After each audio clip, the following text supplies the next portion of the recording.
ಜೀವನ ಎಂಬ ಈ ಸುಂದರ ಪ್ರಯಾಣದಲ್ಲಿ ನಿಮ್ಮ ಸಂಗಾತಿ ಈ ಜೀವನ ಜಾತ್ರೆ. ಎಲ್ಲರಿಗೂ ನಮಸ್ಕಾರ. ಹಾಲು ಮೆಣಸಿನ ಸಾರು ಸುಲಭವಾಗಿ ದಿಢೀರಂತ ಮಾಡುವ ಒಂದು ಆರೋಗ್ಯಕರವಾದ ಸಾರಿದು. ಬಾಣಂತಿಯರಿಗೆ ತುಂಬ ಸೂಕ್ತವಾಗಿದೆ. ಶೀತ ಕೆಮ್ಮಿಗೆ, ಮಳೆಗಾಲದ ಥಂಡಿಯಲ್ಲಿ, ಚಳಿಗಾಲದ ಸಮಯದಲ್ಲಿ ಇದು ಒಂದು ಅತ್ಯುತ್ತಮ ಔಷಧಿ. ಬೇಕಾಗಿರುವ ಪದಾರ್ಥಗಳು: ಅರ್ಧ ಟೀ ಸ್ಪೂನ್ ತುಪ್ಪ, ಮುಕ್ಕಾಲು ಲೋಟ ನೀರು, ಅರ್ಧ ಲೋಟ ಹಾಲು, ರುಚಿಗೆ ತಕ್ಕಷ್ಟು ಉಪ್ಪು, ಕಾಲು ಚಮಚ ಜೀರಿಗೆ, ಅರ್ಧ ಚಮಚ ಜೀರಿಗೆ ಪುಡಿ, ಕಾಲು ಚಮಚ ಕಾಳುಮೆಣಸಿನ ಪುಡಿ, ಕರಿಬೇವಿನ ಸೊಪ್ಪು.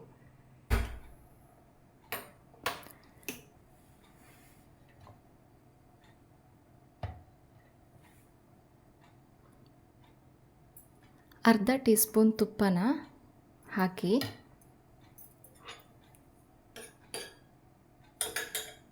ಅದು ಚೂರು ಕಾದ ನಂತರ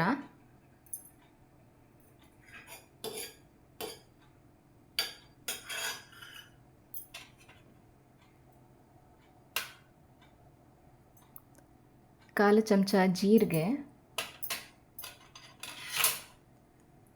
ಅರ್ಧ ಚಮಚ ಜೀರಿಗೆ ಪುಡಿ,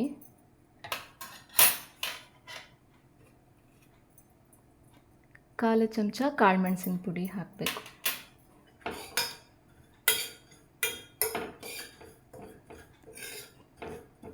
ಕೆಲವು ಸೆಕೆಂಡ್ಗಳ ಕಾಲ ಹೀಗೆ ಹುರ್ಕೊಂಡು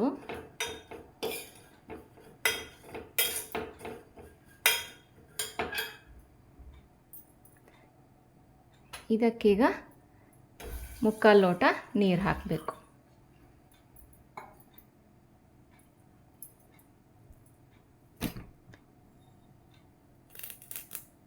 ಕರಿಬೇವಿನ ಸೊಪ್ಪು ಹಾಕ್ತಾ ಇದ್ದೀನಿ.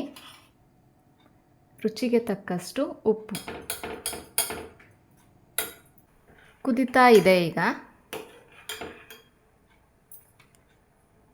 ಹಾಲು ಹಾಕ್ತೀನಿ. ಒಂದು ಸರ್ತಿ ಚೆನ್ನಾಗಿ ಮತ್ತೆ ಕುದಿಬೇಕು. ಹಾಲು ಹಾಕಿದ ಮೇಲೆ ಸಾರು ಕುದ್ದಿದ್ದು ಸಾಕು. ಸ್ಟವ್ ಆಫ್ ಮಾಡ್ತೀನಿ. ಧನ್ಯವಾದಗಳು. ಸಬ್ಸ್ಕ್ರೈಬ್ ಮಾಡಿ. ಇದು ಕೇವಲ ಚಾನಲ್ ಅಲ್ಲ, ಇದು ನಿಮ್ಮ ಜೀವನ ಜಾತ್ರೆ. ಸರ್ವೇ ಜನ ಸುಖಿನೋ ಭವಂತು.